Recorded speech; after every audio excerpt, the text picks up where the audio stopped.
तो फ्रेंड्स अब हम अपने अगले क्वेश्चन की तरफ चलते हैं। Question number 7।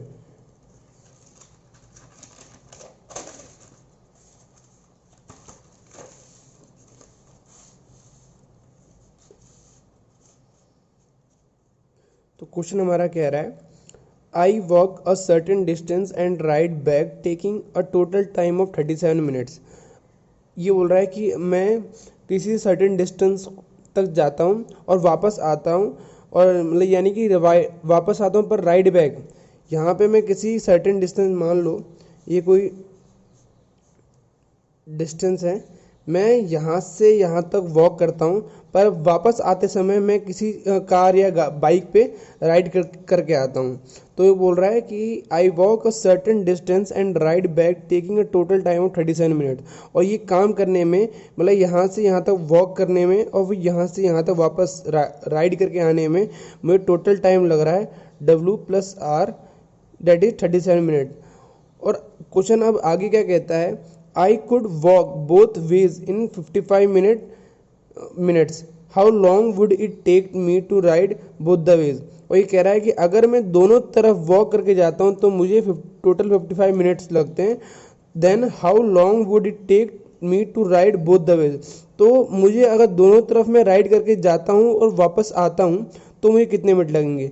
फिलहाल हमने ये देखा कि W+R की वैल्यू आ रही 37, और इन्होंने कहा है कि अगर मैं दोनों तरफ वॉक करता हूँ, वापस वॉक करके ही जाता हूँ और वॉक करके ही आता हूँ, तो मुझे टोटल 55 मिनट लगते हैं। तो इक्वेशन हमारी W+W इक्वल्स टू 55 मिनट्स बता रहा है। तो W+W equals to 2W equals to 55, and W की वैल्यू आ जाएगी 55/2। अब हम इस वैल्यू को इस इक्वेशन में पुट कर सकते हैं।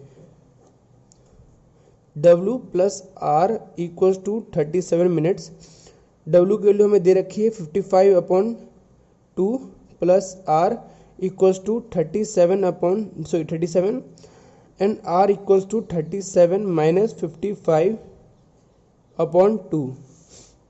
तो R की वैल्यू आ जाएगी, 2 इस तरफ चल जाएगा, 2 7 2 14, 3 2 6 7 30 74 माइनस 55/2। तो 74 माइनस 55 इक्वल्स टू 14 में से 5 गया हमारा, तो आएगा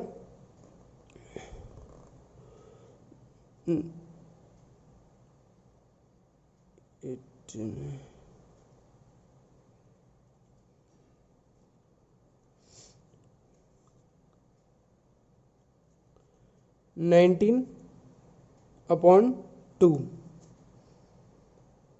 आर की वैल्यू हमारी आती है 19/2। अब हम इस वैल्यू को इसमें पुट करके देखेंगे जिससे हमारा आंसर निकलेगा। वो कह रहा है कि अगर मैं दोनों तरफ, how long would it take me to ride both the ways, अगर मैं दोनों तरफ राइड करता हूँ तो मुझे कितना टाइम लगेगा। अगर that is R+R equals to 2R, और R की वैल्यू हमने यहाँ निकाल दी रखी है, तो 2 इंटू R, R हमें दे रखा है 19/2, तो टोटल हमें टाइमिंग लगी 19 मिनट्स। तो हमारा आंसर होगा ये B.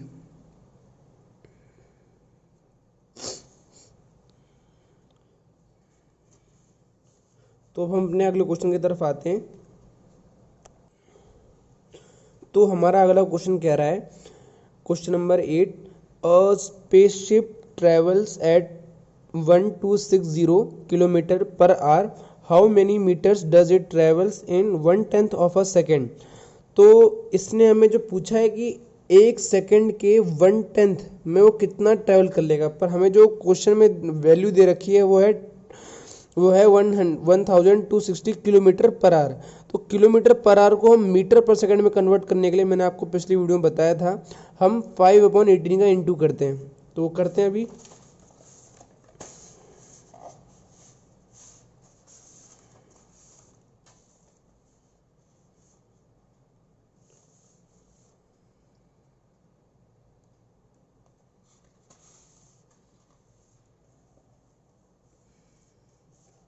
One two six zero kilometre per our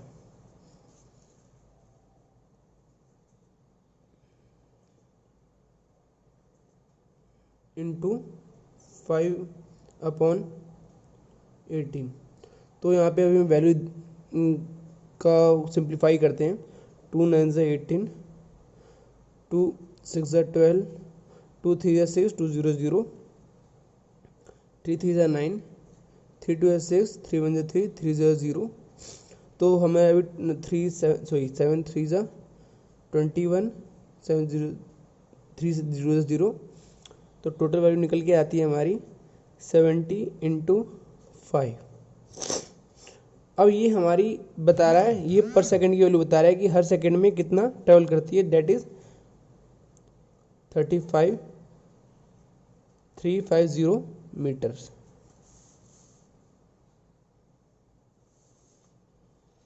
तो पर सेकंड में जो ट्रैवल कर रही है 350 मीटर्स ट्रैवल कर रही है। तो ये एक सेकंड की वैल्यू है, 1 सेकंड इक्वल्स टू 350 मीटर्स। पर क्वेश्चन में बोला है कि 1/10 ऑफ अ सेकंड। तो ये तो अ सेकंड है, तो इसका 1/10 कितना करने के लिए हम क्या करेंगे, यहाँ पे 1/10 का इंटू कर लेंगे। और अगर हम यहाँ पे 1/10 का इंटू करते हैं तो हमें यहाँ पे भी 1/10 का इंटू करना पड़ेगा।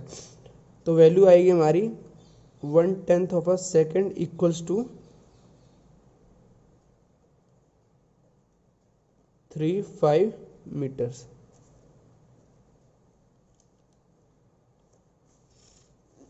तो हमारा आंसर है सी, 35 मीटर्स। तो अब हम अपने अगले क्वेश्चन की तरफ आते हैं।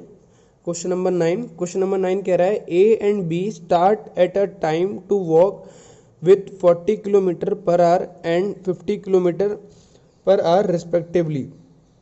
If A takes 15 minutes more than B to finish the journey, find the total distance.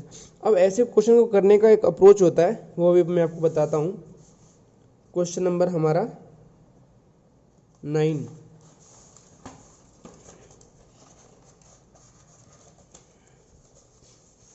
तो क्वेश्चन 9 हमारा कह रहा है कि ए एंड बी किसी टाइम पे स्टार्ट करते हैं वॉक करना with A 40 kilometre per hour की स्पीड पे वॉक कर रहा है और बी 50 किलोमीटर पर आवर की स्पीड पे वॉक कर रहा है। पर हमें क्वेश्चन में कोई डिस्टेंस नहीं दे रखी कि वो कितने डिस्टेंस को कवर करना चाहते हैं। तो डिस्टेंस मानने के लिए हम एक्स भी मान सकते हैं, वाई भी मान सकते हैं और कई वैल्यू मान सकते हैं। पर हम कोशिश ये करेंगे कि हम किसी नंबर को माने ताकि कैलकुलेशन करने में हमें आसानी हो और हमें जो वो एक्स से जो इक्वेशन बनती है उससे हमें वो ना करना पड़े कि उससे कैलकुलेशन कॉम्प्लिकेटेड भी बन जाती है और रॉन्ग आने के चांसेस भी हैं। तो हम क्या करते हैं, जब ऐसे क्वेश्चन आते हैं जैसे कि यहाँ पे दे रखा है ए 40 किलोमीटर पर आवर से की स्पीड से ट्रैवल कर रहा है, बी 50 किलोमीटर पर आवर की स्पीड से ट्रैवल कर रहा है, तो वो पहले हम इसको यहाँ पे लिखेंगे, ऐसे लिखेंगे A and B 40 kilometre per hour की स्पीड से ट्रैवल कर रहा है और बी 50 किलोमीटर पर आवर की स्पीड से ट्रैवल कर रहा है। अब जो इनकी डिस्टेंस है हम उसका इन दोनों का एलसीएम ले लेंगे जो कि इसका डिस्टेंस होगा। अब इन दोनों का एलसीएम क्या होगा, 200 होगा। तो हम ये मान के चलेंगे कि ये दोनों 200 किलोमीटर को ट्रैवल करना चाहते हैं। तो अगर 40 को ए को 200 किलोमीटर 40 किलोमीटर पर आवर की स्पीड से ट्रैवल करना होगा, तो आप जानते हो कि आपको इसको टाइमिंग कितनी लगेगी, that is 200/40 distance upon speed equals to time. तो वो आपकी निकल के आती है 5। और बी को कितनी लगेगी 4, मतलब इसको 5 आवर्स लगती है, इससे 4 आवर्स लगती है। और हम जानते हैं इन दोनों में डिफरेंस कितना आ रहा है, 1 आवर। पर क्वेश्चन में हम अगर की तरफ जाते हैं, पर क्वेश्चन में कह रहा है कि A takes 15 hours more than B to finish the journey. A को जो जर्नी 200 किलोमीटर की जो जर्नी है इसको फिनिश करने में 50 मिनट्स ज़्यादा लगते हैं बी से। पर हम यहाँ पे देख रहे हैं ए को 1 घंटे ज़्यादा लग रहे हैं, डेट इज। और 1 घंटे में हम जानते हैं कितने मिनट्स होते हैं, 60 मिनट्स होते हैं। पर क्वेश्चन हमें कह रहा है कि उसे 60 मिनट्स ना लग के 15 मिनट्स लग रहे हैं। तो 60 मिनट्स को 15 मिनट्स बनाने के लिए हम क्या करेंगे, इसको डिवाइड बाय 4 कर देंगे। ओके, डिवाइड बाय इसको 4 करेंगे तभी तो जाके ये 15 मिनट्स निकल के आएगा। और अगर हम इसको यहाँ पे डिवाइड बाय 4 कर रहे हैं तो हमें ऑटोमेटिकली यहाँ पे भी डिवाइड बाय 4 करना पड़ेगा। तो जो हमारा आंसर निकल के आएगा वो आएगा 50 किलोमीटर्स। डेट इज जो हमारी रियल जर्नी थी वो थी 50 किलोमीटर्स पर आवर की, सॉरी जो रियल जर्नी थी हमारी 50 किलोमीटर की थी, जो कि हमारा आंसर भी दे रखा होगा। सॉरी इसमें आंसर नहीं है, तो यहाँ पे आंसर आप नोट कर लीजिए, आंसर है 50 किलोमीटर्स। ओके, तो अब हम अपने अगले क्वेश्चन पे आते हैं। अगला क्वेश्चन कह रहा है two cars travel from city A to city B at a speed of 36 and 48 kilometre per hour respectively. If one car takes 3 hour lesser time than other car for the journey, then the distance between city A and B is same पिछली question की तरह ही है, तो उसको हम आराम से कर लेंगे। 36 kilometre per our and 48 kilometre per our जो कार अपनी अपनी कार जो निकल रही हैं सिटी ए से सिटी बी तक, पर हमें ये पता नहीं इन दोनों के बीच में डिस्टेंस कितना है, सिटी ए और सिटी बी के बीच में। तो डिस्टेंस हम क्या करेंगे, इन दोनों का एलसीएम लेंगे। तो अभी हम क्वेश्चन को अच्छे से देखते हैं आगे। क्वेश्चन नंबर 10,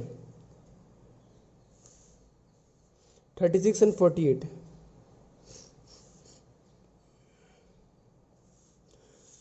तो अगर हम इन दोनों का एलसीएम लेना चाहें तो एलसीएम निकल के आएगा 12 इंटू 3 इंटू 4, तो ये हमारा टोटल एलसीएम है। ओके, तो अब हम देखते हैं कि इसको कितना टाइम, अब ये इसकी स्पीड है और ये भी दूसरी कार की स्पीड है, और टोटल जो जर्नी हमने मानी है वो ये मानी है। मैंने इसको इसलिए सिंपल फॉर्म में ऐसे तोड़ के लिखा है और उसमें डायरेक्ट लिख दिया था कि यहाँ पे डायरेक्ट लेना आसान था, और मैंने इसको यहाँ पे तोड़ के इसलिए लिखा है ताकि हमें कैलकुलेशन करने में आसानी हो, बार बार डिवाइड ना करना पड़े। तो मैंने सिंपल फैक्टर्स फॉर्म में से लिख दिया है, क्योंकि आंसर टोटल हम चाहे तो अब यहाँ लिख सकते हैं, पर हमें क्या है वापस 36 को डिवाइड करेंगे फिर एक आंसर यहाँ निकलेगा, तो वो थोड़ा कॉम्प्लिकेटेड सा हो जाएगा, इसलिए भी मैंने यहाँ पे फैक्टर्स फॉर्म में लिखा है। अब हम इसको आराम से निकाल सकते हैं। अभी हम जैसे कि 36 को में से डिवाइड करना हो तो हमें पता है 12 3 36 होता है, तो 36 और 36 कट जाएगा तो बचेगा हमारा 4, तो यहाँ पे आ जाएगा हमारा 4, और यहाँ पे जो है 48 है, अगर 48 को हमसे डिवाइड करना चाहे तो हम जानते हैं 12 4 से 48 आता है, तो बचेगा हमारा 3, इसलिए यहाँ पे 3 आ जाएगा। अब हम देख सकते हैं कि दोनों के बीच में जो आर है, ये भी आर है ये भी आर है, तो दोनों बीच में जो गैप आ रहा है वो है एक आर्स का, मतलब एक आर मतलब जो हमारा कार पहली कार है वो दूसरी कार से 1 घंटा ज़्यादा लेती है इस पूरे डिस्टेंस को कवर करने के लिए।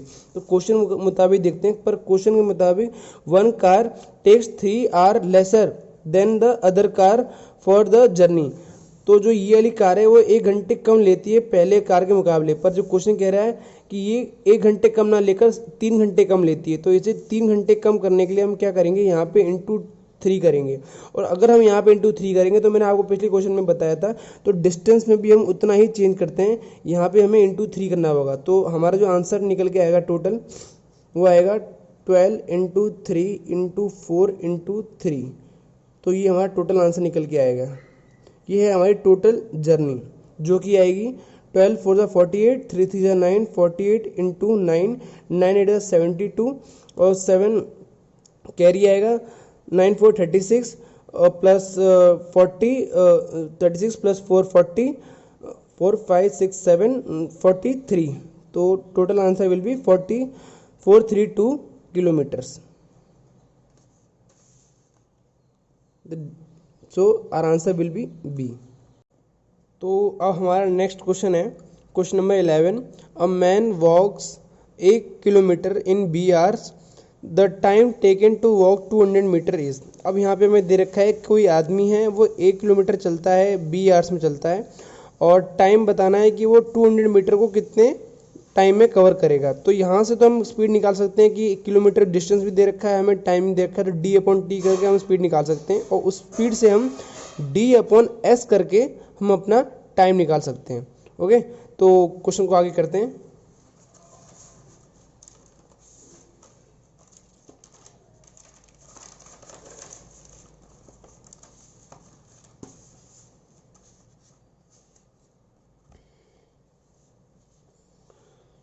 तो यहाँ पे हमें अभी हमारा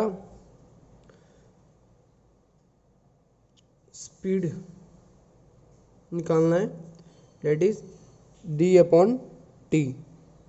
डी हमें दे रखा है A किलोमीटर, और T हमें दे रखा है B आवर्स। अब हमें यहाँ पे हमारी स्पीड निकल के आ गई है और अब हमें निकालना है टाइम किस डायरेक्शन में। Time to walk 200 metre is, तो 200 मीटर को कवर करने में वो कितना टाइम लगाएगा। तो हमारी स्पीड निकल के आ गई है, तो d/s करके हम अपना टाइम निकाल सकते हैं। तो t = d/s, तो d है हमारा। अब यहाँ पे गौर करने वाली बात क्या है, हमारी जो स्पीड है वो किलोमीटर पर आवर में दे रखी है और यहाँ पे जो डिस्टेंस है वो 200 मीटर में। तो मैंने आपको पिछली वीडियो में कहा था कि अगर आप कभी भी डिस्टेंस मतलब स्पीड कुछ भी निकालते हो, टाइम निकालते हो, स्पीड निकालते हो, हमेशा ऊपर की वैल्यू अगर किलोमीटर में होती है तो ही हम नीचे की वैल्यू किलोमीटर पर आवर में रखते हैं, और अगर ऊपर की वैल्यू मीटर में होती है तो हम नीचे वाली वैल्यू मीटर पर सेकेंड में रखते हैं। तो हमारे नीचे की वैल्यू है किलोमीटर पर आवर में, तो ऊपर की वैल्यू को हमें किलोमीटर में कन्वर्ट करने के लिए 200 को 1000 से डिवाइड करना पड़ेगा। तो 200 divide by 1000 upon a/b। Okay, तो अब ये क्लियर मैच कर गया कि ये जो पूरी वैल्यू है किलोमीटर्स के टर्म्स में है और ये हमारी किलोमीटर पर आवर की स्पीड है।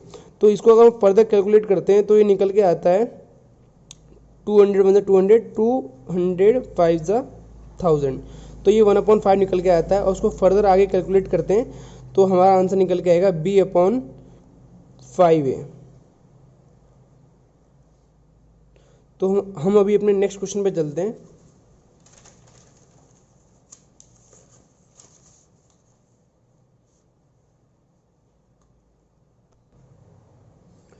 तो हमारा ये क्वेश्चन कह रहा है कि कोई पर्सन है, a person started his journey in morning, वो सुबह अपनी जर्नी को स्टार्ट करता है और एट 11 AM ही covered 3/8 of the journey and.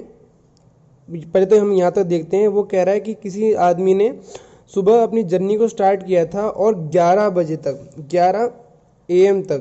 11 AM तक उसने अपनी जर्नी का 3/8 कवर कर लिया था। And on the same day, उसी दिन एट 4:30 PM उसने शाम के लगभग 4:30 बजे के करीब उसने अपनी जर्नी का 5/6 ऑफ द जर्नी उसने कंप्लीट कर लिया था। He started his journey at, तो हमें बताना है कि उसने सुबह कितने बजे अपनी जर्नी शुरू की थी। पहली बात तो हमें इसमें जो गौर करने वाली बात है, इस क्वेश्चन में इसने टोटल जर्नी नहीं दी है, उसके बदले उसने हमें उसका 3/8 और 5/6 रेशियो टर्म्स में बताया है। तो पहले तो हम टोटल जर्नी निकालेंगे, और मैंने पिछले क्वेश्चन में आपको बताया कभी टोटल जर्नी या टोटल डिस्टेंस निकालना हो तो हमें उसके जो नीचे वाले टर्म्स होते हैं उनका एलसीएम ले लेना होता है। तो पहले तो क्वेश्चन को अगर अच्छे से करें तो क्वेश्चन नंबर 12 है हमारा, जो कि कह रहा है कोई पर्सन है, वो 11 बजे तक 11 AM तक अपनी जर्नी का 3/8 कंप्लीट कर लेता है और शाम के 4:30 PM तक वो अपनी जर्नी का 5/6 पोर्शन कंप्लीट कर लेता है। तो अभी तो हमें यहाँ पता नहीं कि टोटल कितनी जर्नी थी, तो उसके लिए हम क्या करेंगे, हम एक यहाँ पे एक ऐसी वैल्यू रखेंगे जो कि आसानी से इससे और उससे डिवाइड कर जाए। हम रखने को यहाँ पे x रख सकते हैं, कुछ भी रख सकते हैं, पर हम हमेशा न्यूमेरिकल वैल्यू रखेंगे ताकि क्वेश्चंस में हमें आंसर जल्दी से जल्दी आए और हमें इक्वेशन ना बनाना पड़े, क्योंकि इक्वेशन से जो चीज़ें कॉम्प्लिकेटेड हो जाती है, हमारे पे इतना टाइम है नहीं। तो इसका अगर हम एलसीएम लें तो वो आता है हमारा 24 आएगा। अब एलसीएम निकालने सबसे बेस्ट तरीका क्या है, आप क्या करो, पहले तो इन दोनों का एचसीएफ ले लो। 8 और 6 का एचसीएफ क्या आएगा, इन दोनों डिफरेंस होता है, वो आता है 2। अब 2 को इससे डिवाइड करो और 2 को इससे डिवाइड करो। 2 को इससे डिवाइड करते हो तो आपका आता है 4 और 2 इससे डिवाइड करते हो तो आपका आता है 3। अब इन सब का टोटल इनटू कर लो तो आपका आएगा 24। तो ये सबसे बेस्ट तरीका है एलसीएम निकालने का। तो ये आपका निकल के आ गया एलसीएम। अब 24 को यहाँ पे प्लेस कर दो आप। अब 8 थी 24, तो ये हमारा निकल के आ जाएगा, कैलकुलेशन करेंगे 9, मतलब 11 बजे तक उसने अपनी जर्नी का 9 भाग कंप्लीट कर लिया था और 4:30 बजे तक उसने कितना कंप्लीट कर लिया था, 6 4 24 5 4 20 20, और 4:30 बजे तक उसने अपनी जर्नी का 20 जो हिस्सा था वो कंप्लीट कर लिया था। तो अब हमें ये बताना है कि उसने he started his journey at, उसने अपनी सुबह कितने बजे जर्नी स्टार्ट की थी। और हम यहाँ गौर से देखें 9 और 20 का डिफरेंस कितना आ रहा है, वो आ रहा है 11। और इनके टाइमिंग का जो डिफरेंस कितना आ रहा है, वो आ रहा है हमारा 11, सॉरी इनकी टाइमिंग जो ये हमारा जो जर्नी है वो है 11, और जो इनकी टाइमिंग का बीच में डिफरेंस आ रहा है,